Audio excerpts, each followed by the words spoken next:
Suatu hari di desa terdapat beberapa penduduk yang sedang bersantai menikmati suasana siang hari yang indah di desa mereka. Terlihat mereka sedang asik berbincang-bincang satu sama lain di pinggir sungai. Kira-kira apa ya yang mereka bicarakan? Yuk kita cari tahu apa yang mereka bicarakan. Sudahkah kalian tahu tentang psikologi pendidikan? Tentu, namun aku tidak begitu paham. Aku sedikit paham tentang psikologi pendidikan. Mari kujelaskan. Pertama-tama, kalian harus tahu apa itu makna psikologi. Psikologi adalah ilmu pengetahuan yang menyelidiki dan membahas tingkah laku terbuka dan tertutup pada manusia, baik selaku individu maupun kelompok dalam hubungannya dengan lingkungan. Apa itu pendidikan? Pendidikan berasal dari kata didik, lalu kata ini mendapatkan awalan me sehingga menjadi mendidik, yang artinya memelihara dan memberi latihan. Jadi, psikologi pendidikan adalah cabang dari psikologi yang dalam penguraiannya dan penelitiannya lebih menekankan pada sebuah pertumbuhan dan perkembangan anak, baik fisik maupun mental, yang sangat erat hubungannya dengan masalah pendidikan terutama yang mempengaruhi proses dan keberhasilan belajar. Tahukah kamu apa hubungan psikologi dengan pendidikan? Apa hubungan psikolog dengan pendidikan? Coba jelaskan apa hubungan antara psikologi dan pendidikan? Yuk, simak penjelasan mengenai hubungan antara psikologi dan pendidikan.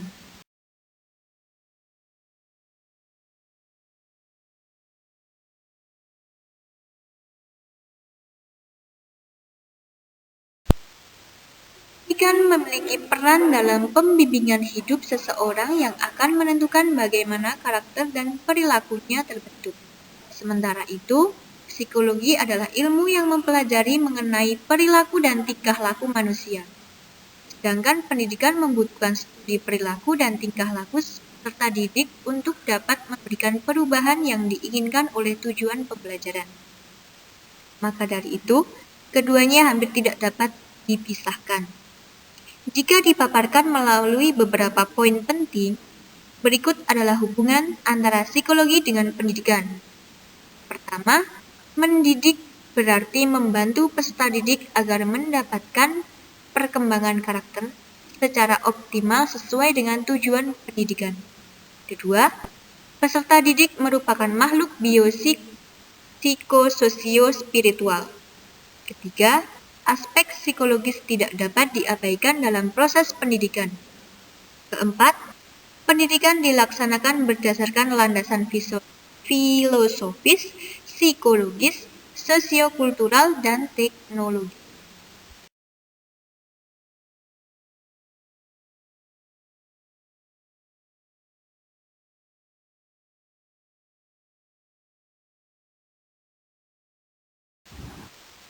Selain itu, ada juga ruang lingkup psikologi pendidikan, yaitu 1. Sejauh mana faktor-faktor pembawaan dan lingkungan mempengaruhi terhadap belajar. 2. Sifat-sifat dari proses belajar. 3. Hubungan antara tingkat kematangan dengan kesiapan belajar. 4. Teknik-teknik yang sangat efektif bagi penilaian kemajuan dalam belajar. 5. Hubungan antara prosedur-prosedur mengajar dengan hasil belajar. 6. Perubahan-perubahan jiwa. 7.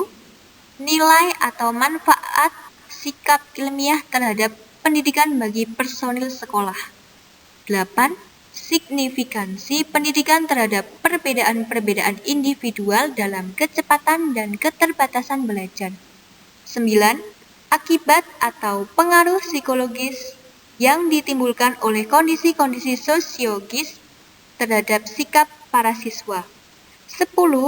Pengaruh atau akibat relatif dari pendidikan formal dibandingkan dengan pengalaman-pengalaman belajar yang insidental atau tidak sengaja dan informal terhadap suatu individu.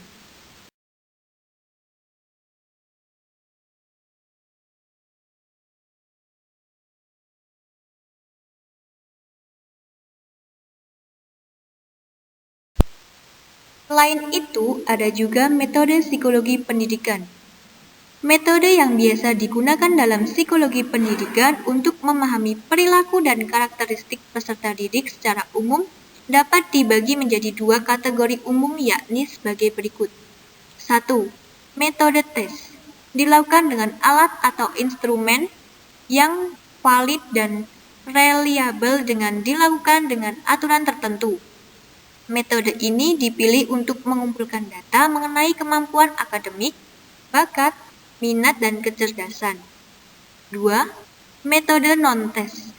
Metode ini dilakukan dengan instrumen yang tidak berupa tes seperti kuesioner, pedoman wawancara, pedoman observasi, dan lain sebagainya.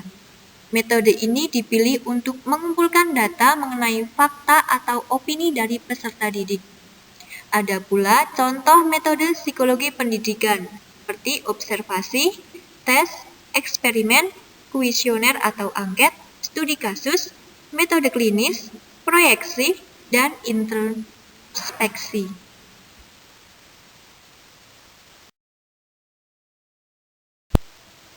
Lalu, apa manfaat dari psikologi pendidikan? Dan apa keuntungan kita mempelajari psikologi pendidikan? Coba jelaskan pada kami semua agar kami menjadi lebih paham.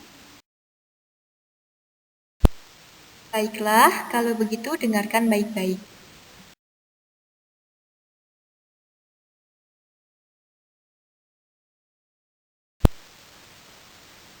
Pendidikan memberikan banyak kontribusi kepada pendidik dan calon pendidik untuk meningkatkan efisiensi proses pembelajaran pada kondisi yang berbeda-beda.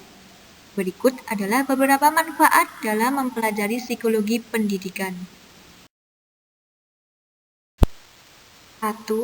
Memahami perbedaan siswa. Setiap individu dilahirkan dengan membawa potensi yang berbeda-beda.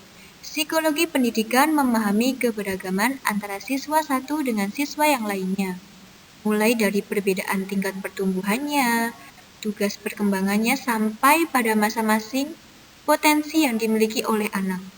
2. Untuk memilih strategi dan metode pembelajaran sebagai seorang pendidik. Dalam memilih strategi dan metode pembelajaran harus menyesuaikan dengan tugas perkembangan dan karakteristik masing-masing peserta didiknya. Hal ini bisa didapatkan oleh seorang guru melalui pembelajaran psikologi, terutama tugas-tugas perkembangan manusia.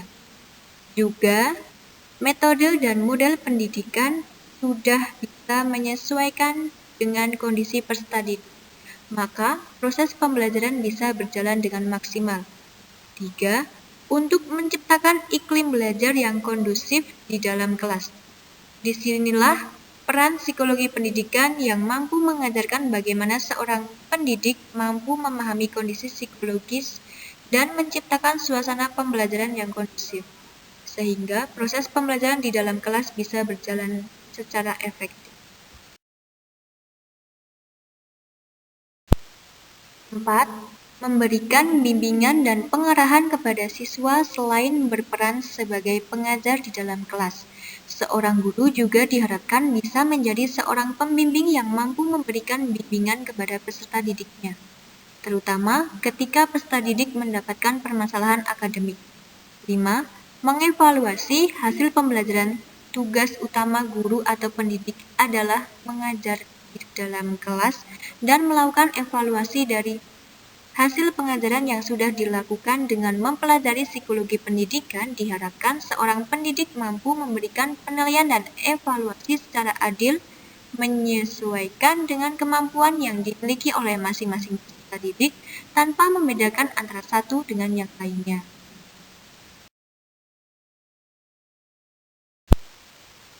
jadi itu tadi manfaat yang kita dapatkan dari mempelajari psikologi pendidikan. Teman-teman, bagaimana menurut kalian?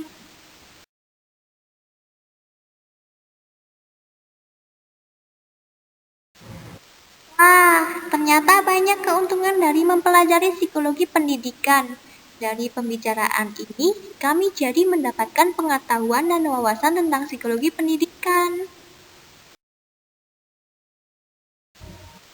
Tiba-tiba langit yang cerah berubah menjadi gelap. Mereka mengakhiri pembicaraan dan bergegas pulang ke rumah masing-masing.